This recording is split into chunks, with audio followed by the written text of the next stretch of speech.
First of all, we did look at the issue of IPP, whether it should be export parity price, import parity price, and trade parity price. And we, by and large, agreed that yes, if a product is being exported, export parity price is the reasonable price to have. The next thing we looked at is that how do you determine what the export parity price is? We explored a number of alternatives. We said, can we use a cost plus approach? And cost plus is always running into all kinds of problems. You have to determine cost, and it's not very easy to do. Then we said, can we really regress? Can we really have diesel price based on crude price? And that also we looked at it, and we found that it is not feasible to do it because the margin, the difference between diesel price and crude price has been fluctuating quite a lot over the years, and that doesn't give an adequate guidance. Then we also said, should we use a Arab Gulf price or should we use a Singapore price? We also used that and decided that Singapore price doesn't work. Finally, we looked at what is the actual realization that non-SEZ refineries, private sector refineries who export diesel, what do they gain from exporting that diesel? We looked at that price, and then this is if they are to, when they sell this product to OMCs, if they are to get the same return as they are getting from export, then we have to add to that the CST, the Central Sales Tax. We have to add to that the coastal freight that is required to take it from that refinery to the OMCs, and we have to add to that the difference in the quality of the product, because they export a higher quality diesel than what the refineries, OMC, oil marketing company refineries use. So therefore, we, after make this adjustment, we find that this export parity price, as we work out, comes to almost very near to the trade parity price that we have.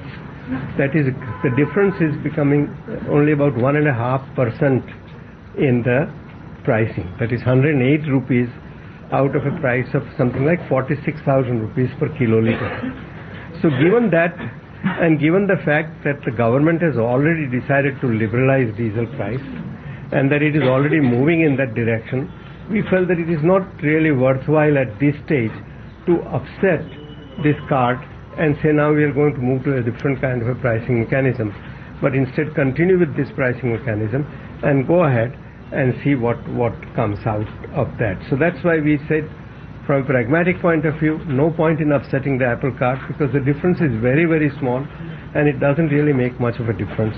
And so therefore, one question that often comes is that this 108 rupees, you are giving an additional gain to the private refineries. And then we said that the private refineries do not necessarily have to be given this the refinery gate price, and that the public sector oil marketing companies can negotiate with the private refineries and get a whatever price that they think would be reasonable. And so that certainly, so that doesn't mean that this 108 rupees would be an additional unnecessary payment to private refineries. The other thing we also looked at it, what are the kind of policies countries used, other countries have used. And we found that virtually no country uses an export parity price.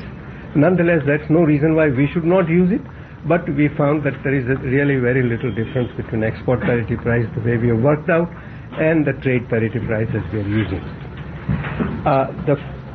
Then we felt that since this is the case, we are recommending certain changes in the diesel price. We feel that we should liberalize diesel price as soon as possible, that we should perhaps suddenly at this stage raise the diesel price at one go by maybe I think we're saying 5 rupees a liter, and then at the same time provide 6 rupees a liter fixed subsidy to the diesel OMCs, so that, but they should be then free to adjust the diesel price depending upon what happens on the international market or what happens to our exchange rate, and that it may go up and down correspondingly, but they get a fixed subsidy of 6 rupees per litre. We also recommend that the government should try to liquidate the 6 rupees of subsidy over a year's time, so that a 50 paisa per month would then liquidate this in a year's time. So that was our essential recommendation on diesel. Then we came to the idea of kerosene. The question that was raised is kerosene is almost a substitute for diesel. Should we have a different price for kerosene than diesel or not? Our argument has been that kerosene is something that we are neither exporting nor importing.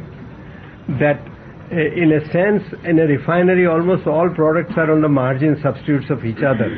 So that if we go into the substitution possibilities, we will open a Pandora's box, and therefore we felt that what is worth doing is just stick to the price of kerosene as it is being currently done, and we are hopeful that over the next year or two we will be able to move over to a direct cash transfer for kerosene subsidy, in which case the problem of this pricing would not arise. For LPG, we felt fairly strongly that one should really raise the price of LPG significantly now and reduce the margin, the quota of subsidized kerosene to 6 cylinders. I am convinced, and many of us are convinced, that if people use a little more efficiently gas, LPG, 6 cylinders should be adequate for almost everyone, and the others can pay more if they want to use it in a profligate manner. Finally, the question comes as to what should be the contribution the government should get from OMCs, upstream companies like OIL and ONGC. The argument for getting some contribution from them is that they have been given some blocks in the past on a nomination basis, and they are not profit sharing like many of the new LOTs who have been given blocks on an LELP ground. So that there is some logic for OMCs and ONGC and OIL to contribute something towards the under recoveries. Now, but currently there is the mechanism is just the government says you contribute so much, and there is no real mechanism, logic or a pattern behind it. And we felt that it would be much more sensible and will give a level playing field to ONGC also if we use the NELP kind of a mechanism for it. So using the NELP mechanism, we worked out what kind of a contribution ONGC would be required to make, or upstream oil companies would be required to make for different price of crude oil in the world. So going from $60 to $140 a barrel price, we worked out the contribution that they have to make. And then we said, but we tweaked it a little bit for two reasons. One is that the experience with NELP is that NELP has not worked too well. There have been problems and questions about how do you work out the cost and how do you work out what's the profit. And as you probably all know, that recently Rangarajan committee had recommended that we should move over to a revenue sharing mechanism where this question of what's your cost and what's your profit doesn't arise. So we suggest a revenue sharing formula which sort of tracks an NELP with some tweaking. We think below $80 a barrel we should give 40% as a share. Above $120 a barrel we should have 50% as a share, and it should linearly increase from 40% to 50% when the oil price increases from $80 to $120. This really, the idea for flattening it at the upper end is that at that stage ONGC ought to get more money, to retain more money, because the cost of increasing exploration and production when the crude price in the international market goes up substantially, because rigs become difficult to obtain, the rental go up and so on. So because of this we felt that we should flatten it out, and this would give, at least in the reasonable range of price $80 to $120, the same kind of a burden would be on ONGC as other NELP producers are getting. So that is essentially the main theme. Last point that we had to address was the question of are the OMCs procuring their oil and other products in an efficient manner. And of course one looks at it and knows that OMCs are paying a higher price for their imports than others are doing. And the reason is very simple, that OMCs have to work under the various regulations of a public sector corporation. They have to invite tenders, they cannot negotiate, they have to use Indian ships to move their product, and so they cannot really take advantage of opportunistic possibilities of purchasing crude at a lower price.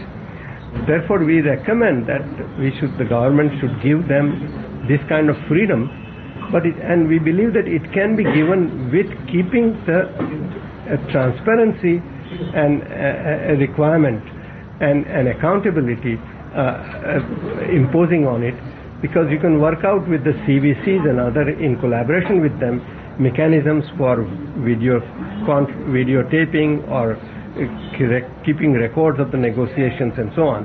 So you have a clearer idea of what is happening. And so that's the sum and substance of the recommendation we have made.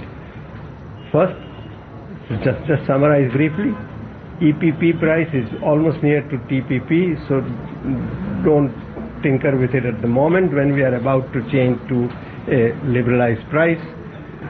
Move towards liberalization quickly in diesel, raise the price of kerosene and LPG significantly, reduce the quota on LPG, and follow an NELP-based price mechanism for upstream companies' contribution to this, and finally work out a transparent mechanism which gives oil marketing companies the freedom to import oil at lower price in collaboration with CVCs and so on.